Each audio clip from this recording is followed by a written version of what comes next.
You're listening to the Candid Comms podcast with Rachel Miller.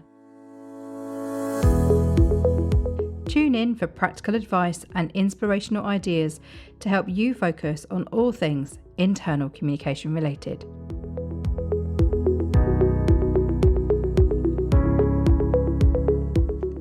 Hello and welcome to the show. Today's episode is all about the all-employee meeting. You perhaps know it as a town hall or an all-hands or an all-colleague call. Whatever you know it as, that is our focus for today, and you will leave with one thing to know, one thing to do, and one thing to think about. You ready? Let's get started.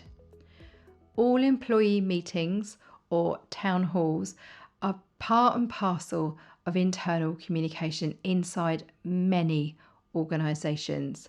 However you refer to them internally, just stick with me. For consistency, I'll probably refer to it as a town hall. And I remember when I started out in internal communication, hearing that part of my role was to help plan the town hall. And I didn't know what that was, not least because I'd just spent 4 years working as a journalist, and my town hall was the local building where the council conversations happened and decisions were made. So I remember hearing this phrase for the first time and thinking, I don't know what that is. And I had an amazing boss called Viv, and I was able to take her aside and say, please, can you tell me what that is? I don't know what that is. And she said, it's an opportunity where we bring as many employees together as we possibly can in one place, where they hear company news, they hear from our MD, and they keep up to date with what's going on. I was like, right, got it. Okay. So let me ask you, if you have a town hall in your organisation, what is it for? This is what we need to know. What's the purpose? What's the point? Why does a town hall exist? If you are planning your internal communication channels, and if you have a channels matrix in place, and I'll include a link in the show notes at allthingsic.com/podcast to previous episodes of the Candid Comms podcast that are focused on channels. If you're not sure how to plan channels and you're not sure how to create a channels matrix, don't worry, I've got you covered. I'll pop it in the show notes so you can refer back and have a look and learn how to create your own. I also have an online masterclass on creating channels as well, which I'll pop a link to in the show notes.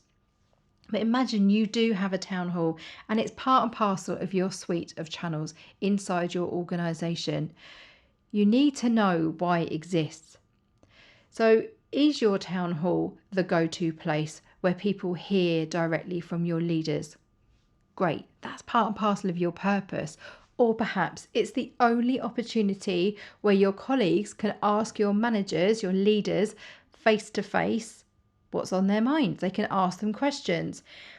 Now, I said face to face here. I think it's important that we just pause to take stock of the fact that traditionally town halls were very much in-person affairs. They were typically held at head offices. Maybe if you had an atrium, for example, a huge area, or areas with balcony, people would get together. In fact, I've got 2 clients who call their town halls balcony briefings for that exact reason, because in their head office there are balconies and employees hang around the balconies, and the leadership team are on the ground floor, and everybody is there to listen and observe. In fact, I saw a town hall recently in Succession. If you are a fan of the Succession series, which I believe is on Netflix, I think it is, I remember they had an all hands there, a town hall in one of the episodes. And as an internal communicator, I was fascinated to see what happened. Now, I won't spoil what happened in that episode, but it was fairly explosive. So if you're interested to watch Succession, I recommend it. But particularly I found the town hall scene very revealing as an internal communicator. Now, I'm conscious that I've used the phrase face to face a number of times. Let's just have a bit of a reality check here. Because, comms friends, I am recording this in 2022, and because the past couple of years have happened, what I'm observing inside organisations is that typically where town halls were face-to-face, scenarios and situations. Now, they're typically a mix where they might be virtual, they might be hybrid, or they might actually have stuck with face-to-face. So there's various opportunities now to think about your town hall in a different way. So if traditionally it was always a face-to-face conversation where your people gathered and there was no other way to see it, so you had to literally be in the room or miss out, that's always been a missed opportunity for internal communication. What had started to happen just before 2020 were people were starting to experiment with how can we video our town hall? How can we share it with our colleagues who aren't able to be here in person? Maybe they work in different geographies, so there's a time difference, or we don't really have the tech in place to be able to live stream. People had started to experiment where there were some live streaming sessions happening. People were using things like Workplace by Facebook, or Meta as it is now, to live stream their town halls, to show their colleagues, their leaders going live, for example. I remember featuring RNIB, the Royal National Institute for the Blind People, on my blog back in probably 2016, I think. And we were talking about how they were using Workplace by Meta. And at that point, the CEO was talking about how she was going live, and it was a way to connect colleagues with each other. So people had started to do this. It's not fair to say that nobody was live streaming their town hall and nobody was videoing and repurposing.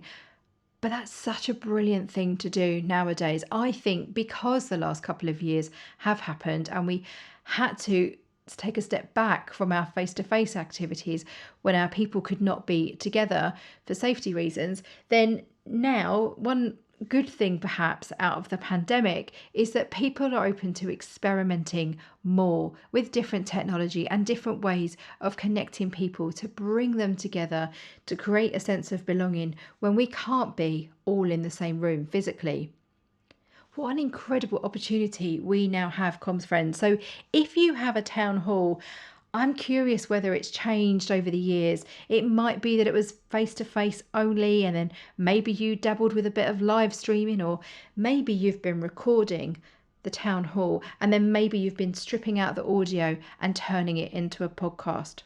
Perhaps you've been then putting it on your intranet as a video or the audio file for colleagues who weren't able to be there in person or dial in when it was live to be able then to see what they missed. So in order to plan a brilliant all-employee meeting, I think you have to start with, why does this exist? How does it fit within our channels mix? What is this channel known for? I encourage you to think about that. So if you have a town hall in place, what's it for? Is it the go-to place where, what? Fill in the blanks. You'll know better than me. You'll know your organisation better than I do. Tell me what it is. Why does your town hall exist? Is it the only place where you share certain financial information? Is it the only place where you recognise your employees, where perhaps you do long service awards? Or maybe it's the only place where, if you're a multi-location or multiple geographies, where your extended leadership team across all the geographies dial in together, for example. Whatever it is, capture that, write that down, because if you're trying to plan an effective town hall, be really clear about why does it exist? How does it earn its place in your internal communication channels mix? The second area of focus today, and something I want you to do, is I want you to experience your town hall. And I mean experience as an employee. I certainly remember from my in-house career when I sat in a town hall, whether it was in person or whether it was virtual, you're there as an internal communicator, where I was always remember feeling quite anxious in terms of, are my leaders going to be on point? Are they going to remember what to say?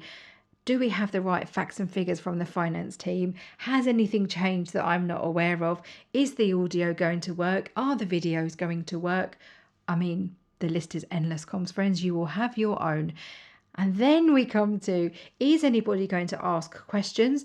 Are they going to ask difficult questions? Are my leaders going to be able to answer these questions? I mean, shall we keep going? I'm sure that you'll have your own. That's me experiencing a town hall as an internal communicator. Now, what if I was to experience it as a colleague, as an employee? What would that experience be like? Probably quite different. I wouldn't be thinking, oh, my leader's going to be on message. What are the questions going to be? Is the audio going to work? I'm there to experience it. So I encourage you to listen to your employees. If you have comms champions or eyes and ears groups or internal groups, networks inside your organization that you can tap into, do that. Ask them about your employee town hall. Ask them about the town hall experience.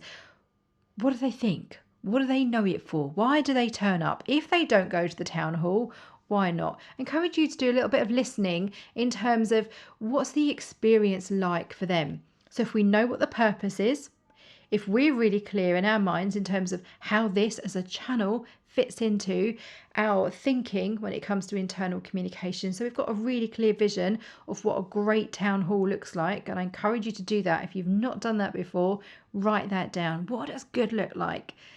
And if that feels really hard to answer, flip it on its head. What does a bad town hall look like within our organisation? That episode on succession is probably a good benchmark. But then think about the experience. So what is the experience that you want to create or you need to create inside your organisation for your colleagues to enjoy? What is it in terms of the opportunity that you want to create? Is it that you want to create an environment where they feel comfortable, they feel informed, they feel able to be comfortable enough to ask questions? Once you're clear on the experience that you want your employees to have as a result of attending a town hall, be it live, be it in the room, be it on replay, that is the lens to look through to help plan an all-employee meeting. So what's the criteria? Why does this session exist? What is it you want to get out of it? It might be that you have 5 topics that are always the same every town hall. You're very clearly managing expectations, where it makes it very easy to say no to people who want to get on the town hall agenda, because you know it's going to be looking back before we're going forward, an update from the CEO, an update from the front line, so other people. Doesn't always have to be your CEO, doesn't always have to be your senior leaders. It's way more interesting, frankly, to amplify the voices of your people, be it in person or via video, whatever that looks like. Don't always have the same people having the same conversations. Try and change it up a little bit. And it might be that you have an employee recognition part, financials, all sorts. You'll know better than I do what you do inside your organisation. But you could be really prescriptive. You could have 5 sessions or 5 segments that happen every single town hall meeting, and therefore it's really easy to manage expectations because the same thing happens every time. One mistake I see organisations make fairly regularly is not making the most of the content. When you put a town hall agenda together and when you put the content together, it can often take days because you are fact checking everything. You're trying to get everything really organised. You're trying to coach your leaders. You're maybe doing a practice session. You're maybe getting videos edited. The effort and energy that internal communicators put into town halls is significant. So you want to make sure that you've got a really good return on investment there. You want to make sure that all of that content is working super hard for you. We're going to take a short break, and when we come back, we're going to finish our episode by focusing on what we need to think about. And I'm going to pick up on that content comment that I just made a moment ago about making sure your content is working hard enough for you. See you in a moment. Would you like to learn more about internal communication? And would you like to study it at your own pace? If so, I've got the answer. Head over to the All Things IC Online Masterclasses. There is a whole range of courses for you to choose from how to be an internal communicator, to how to write an internal communication strategy, how to write a 90-day plan, how to be a strategic internal communicator, and even how to be a comms consultant. And because you are a listener of the Candid Comms podcast, you can save 10%. So head over to allthingsic.thinkific.com to explore all the options that are available to you. And don't forget to use the code CandidComms at the checkout to remove 10%. And I hope to see you inside one of those masterclasses very soon.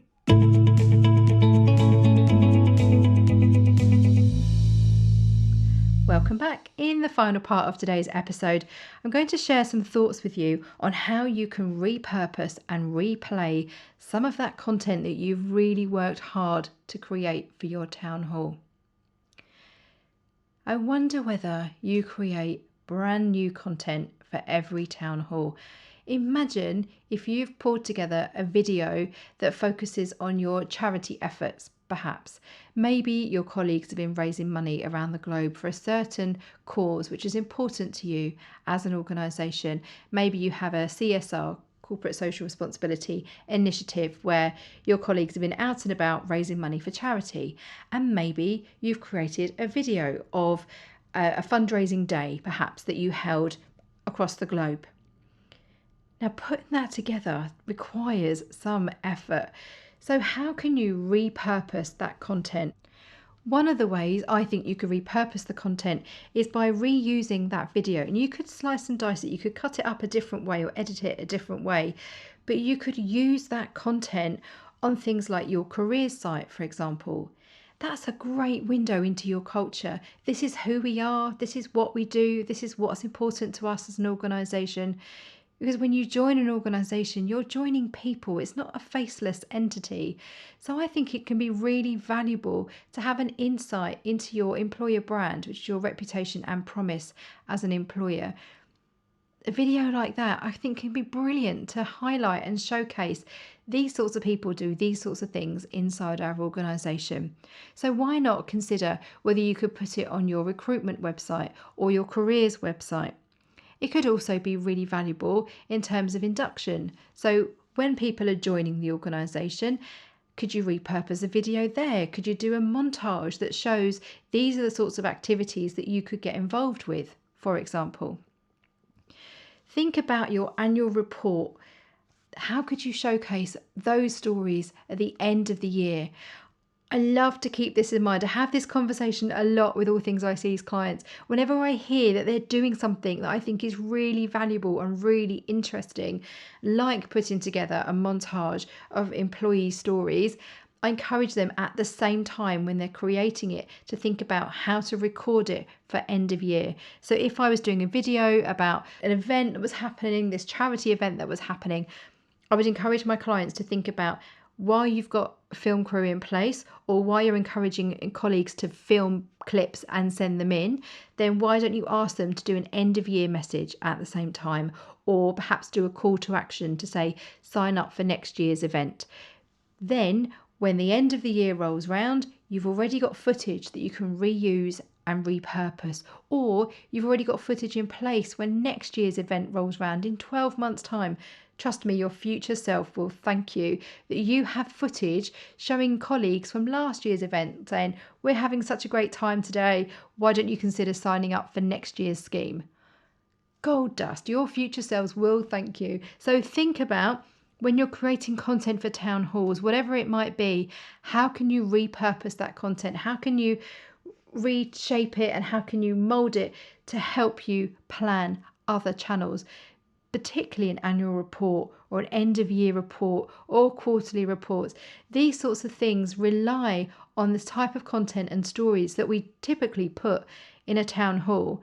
So there we have it, a whistle-stop tour through the world of the all-employee meeting. If you are doing hybrid meeting, so maybe, and this is a phrase that we're overusing in the world of internal comms at the moment, comms friends, but typically how I'm seeing it being used is hybrid is being used in this context to describe we're doing an in-person session, but there's also opportunity for people to dial in remotely as well. So perhaps if you're doing that, if you are doing a hybrid meeting, think about what good looks like from that perspective. Do you have etiquette in place? Do you need to put rules in place? Things like you need to have your cameras on? Or do you have a system in place where people automatically are muted when they come in, for example? Or you have mechanisms where you require people to raise their hands if they want to ask a question, or you do polls, for example, where you're trying to encourage interaction. Whatever that looks like, there's an absolute myriad of things that you could possibly create and determine when planning your town halls in a hybrid or online environment where you're trying to encourage participation. A personal plea from me, if you are repurposing your content in terms of it's being recorded and then it's being uploaded onto your intranet, please make sure that it's accessible. And that's twofold, really. That's not only that your colleagues can access the content, so if it's got sound, have they got sound cards, can they actually watch the content, but also from an accessibility perspective for people who have impairments, who are perhaps deaf or hard of hearing, like myself. I recorded an episode back in season 3, episode 8, what internal communications need to know about accessibility. So in that context, it'd be great to have things like closed captions, for example, where your employees can toggle subtitles on or off. So that helps to make the content accessible. So I encourage you to think about that. So how can you make sure that when you're having an online version of a town hall or all employee meeting, that you're helping to make the content accessible for people who were perhaps in the room and missed the questions because of the volume, or are watching it on catch up on replay. I hope you found this useful. As ever, I'd love to know what you're taking away. What was really helpful from this episode? What are you going to do differently? What are you going to try? Do let me know. You're very welcome to get in touch with me via Twitter at All Things IC. Find me on LinkedIn, Rachel Miller. Find me on Instagram, Rachel All Things IC. Or send a note via our website, allthingsic.com/contact. And remember, what happens inside is reflected outside. See you again soon.